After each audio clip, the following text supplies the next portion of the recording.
J'en ai une fois parlé ici. J'ai accepté Christ comme Seigneur et Sauveur le 5 novembre 85 à 11 h. J'ai arrêté la vie d'impudicité. J'ai arrêté la vie avec les copines.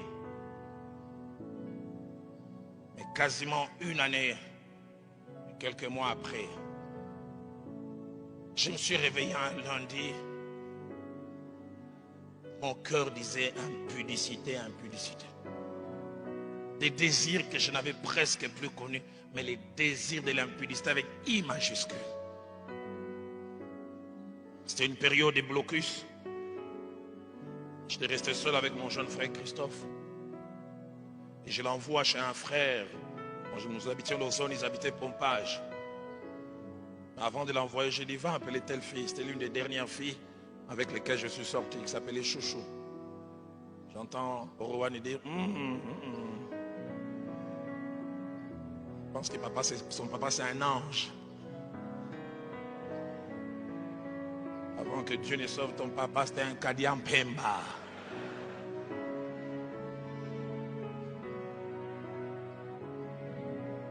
Et j'ai dit à Christophe, va appeler Chouchou. Christophe me regarde et dit, tu veux l'évangéliser? Je dis, va l'appeler. Et quand il part, il revient, il me dit, elle arrive dans 10 minutes.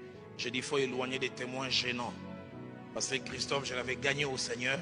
Et il me respectait en tant que grand frère et homme de Dieu. Je fais les calculs de là où on était jusqu'à Pompage. C'est 45 minutes aller, 45 minutes retour. En 90 minutes, on peut manger l'entrée, les repas centrales et les desserts. Christophe est allé. J'ai attendu que Chouchou vienne. Chouchou ne vient pas. Au lieu que je me réjouisse, c'est Kanda. Ah, il était bon là. Quand Christophe revient, est-ce que tu lui avais dit? Oui. Lundi. Mardi, je l'envoie encore. On lui dit qu'elle ne blague pas avec moi. Qu'elle vienne. J'ai dirigé la cellule de l'abord. J'ai craigné Dieu. J'ai prêché. Mais j'ai vécu ça. Je l'ai encore renvoyé. La fille n'est pas venue. Mercredi, je vous entends dire Moutou Maka, c'est Satan, papa. C'est pour ça que j'ai dit, il y a des tentations qui sont élevées, constantes, permanentes. Et puis il revient, il dit, cette fois-ci, il a dit, elle vient. J'ai dit qu'elle vienne vraiment. On habitait 3 avenues différentes, séparées par une grande avenue et puis une petite avenue. De chez nous, quand Chouchou venait de chez elle, je pouvais voir quand elle dépassait l'avant-dernière maison, je pouvais la voir passer et dépasser l'autre maison et elle venait. De là où j'étais, à un angle, je vérifiais si mon colis arrivait. Et je la vois sortir. Je me frotte les mains. Et celui qui se frotte les mains, c'est l'homme de Dieu. Pas un païen, le serviteur de Dieu. J'avais déjà tout apprêté et j'avais même déjà préparé la confession. Ton en en colo.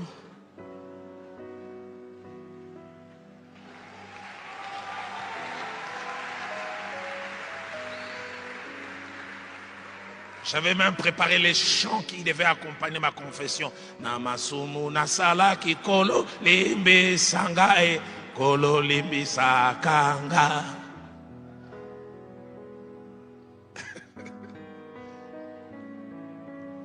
Et dès que Chouchou disparaît de mon angle de vision, vous savez, Dieu nous aime, j'en parlerai tout à l'heure. Un vieil ami de Nzambe Malam, qui est maintenant à Boma, pasteur David, frère David à l'époque, il surgit.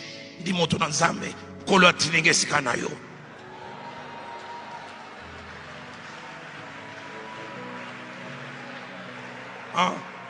bon frère de Nzambe Malamu, il dit, ici dans un pierre, il dit, la truie va revenir à ce qu'il a vomi. Et il est dit avec une kele, il dit, wa wa wa. Azuisu lutu abanikolia. Kele. Ndeko kozonge la biloko santa kite na kombo na Yesu. Amen.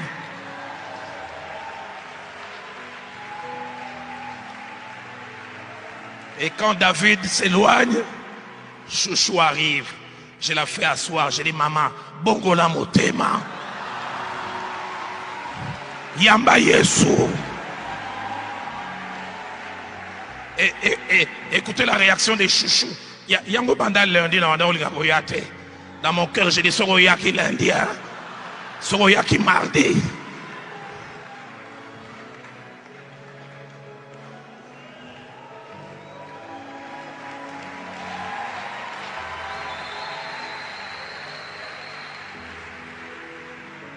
La tentation est là des degrés. Peut-être que tu es en train de vivre ça. Je suis marié à mon épouse depuis 26 ans. Octobre de cette année, ça fera 27.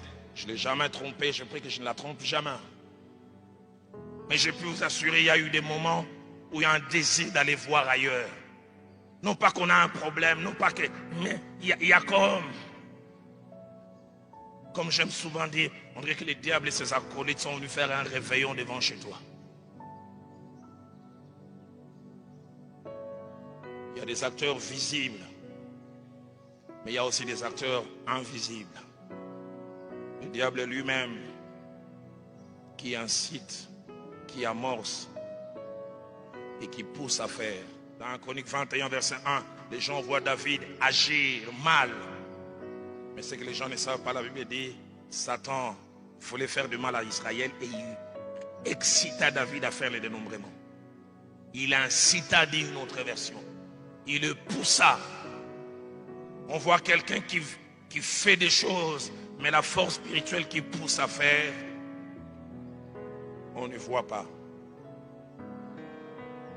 Derrière chaque tentation,